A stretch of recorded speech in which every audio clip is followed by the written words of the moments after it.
उन्होंने थॉमस को वार्न किया कि तुम उस चीज़ के साथ नहीं खेलो जिसकी तुम्हें समझ नहीं, और उसका मजाक मत उड़ाओ जो लोगों को तकलीफ दे चुकी है। लेकिन थॉमस ने उनकी बात इग्नोर कर दी। वो बोला, मुझे फ़र्क नहीं पड़ता।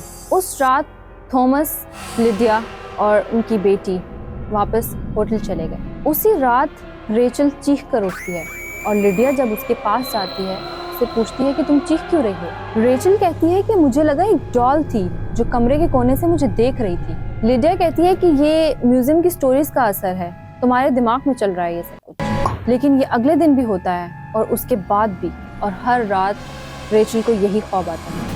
एक रात जब रेचल फिर चीख कर उठती है अपने डरावने ख्वाब से, लिडिया फिर उसके पास आती है और रेचल कहती है कि वो डॉल मुझे कह रही है कि वो मुझे दीवार के अंदर लेकर जाना चाहती है। अब थॉमस को भी चीज़ें महसूस होना शुरू हो गई थी। एक दफ़ा जब वो बाथरूम में नहा रहा था और रूम में कोई नहीं था, उसने स्क्रैचिंग की आवाज़ें सुनी, और जब वो बाहर जाता है तो वहाँ कोई नहीं होता।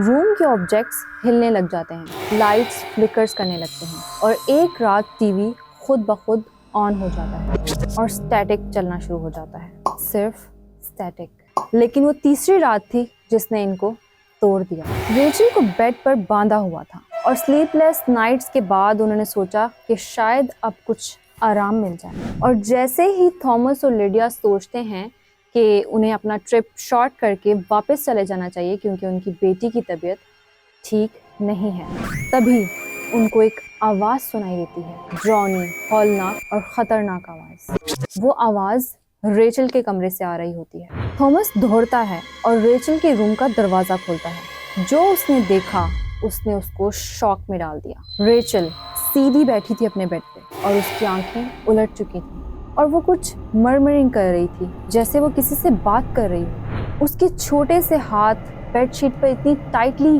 बाइंड थे कि उसके नकल्स सफ़ेद हो चुके थे। कमरे में बहुत ठंड हो चुकी थी। हवा एकदम रुक गई और बेड के आखिर में थॉमस को एक लाल धागा दिखता है, वही रेड थ्रेड जो पुरानी डॉल्स को सीने में काम आता था। थॉमस, लिडिया और रेचल वापस ओहायो चले जाते हैं, लेकिन डिस्टर्बेंस वहाँ भी ख़त्म नहीं होती। रेचल खाना बंद कर देती है, सोना बंद कर देती है, और हर रात वो कुछ ना कुछ विस्पर कर रही होती है। सब कुछ बिगड़ चुका होता है। एक दफ़ा लिडिया देखती है कि रेचल कुछ क्रेयॉन से ड्रॉ कर रही है। जब ड्राइंग कंप्लीट होती है तो लिडिया देखती है कि उसने केज, एनाबेल डॉल और म्यूजियम को ड्रॉ किया है, लेकिन इस बार म्यूजियम शटर्ड था। डेस्परेशन में फाइनली थॉमस ने एड एंड लॉरेन को कॉल किया।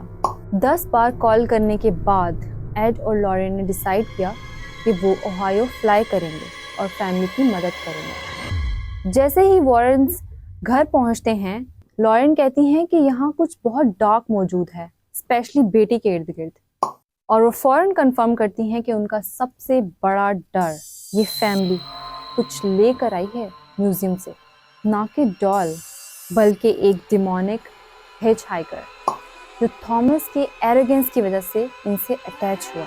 क्लिनजिंग परफॉर्म किया गया, प्रेयर्स की गई, हॉली वाटर डाला गया घर पर, रेचल पर और पूरी फैमिली पर। वॉरेन्स के अकॉर्डिंग वो एंटिटी रेचल को पोजेस नहीं कर रही थी, लेकिन वो उसके आसपास चक्कर लगा रही थी। वो इंतज़ार कर रही थी एक मोमेंट ऑफ वीकनेस का, ताकि वो रेचल को पोजेस कर सके।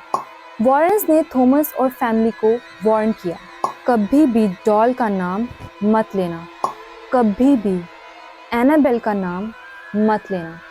लगभग 4 महीने लगे रेचल को नॉर्मल होने में। आखिरकार वो रात में सो रही थी, उसकी ड्राइंग्स बंद हो गईं और उसकी स्क्रीन्स भी बंद हो गईं, और फाइनली वो बच्ची बन गई थी जो वो पहले थी। लेकिन लिडिया अभी भी कहती है कि उसको कभी कभी लाल धागा मिलता है उसके बिस्तर पर, और थॉमस, उसने किसी भी हॉन्टेड ऑब्जेक्ट पर हंसना बंद कर दिया है। एनाबेल डॉल अब भी सील्ड है दी वॉरेन्स अकल्ट म्यूजियम के अंदर।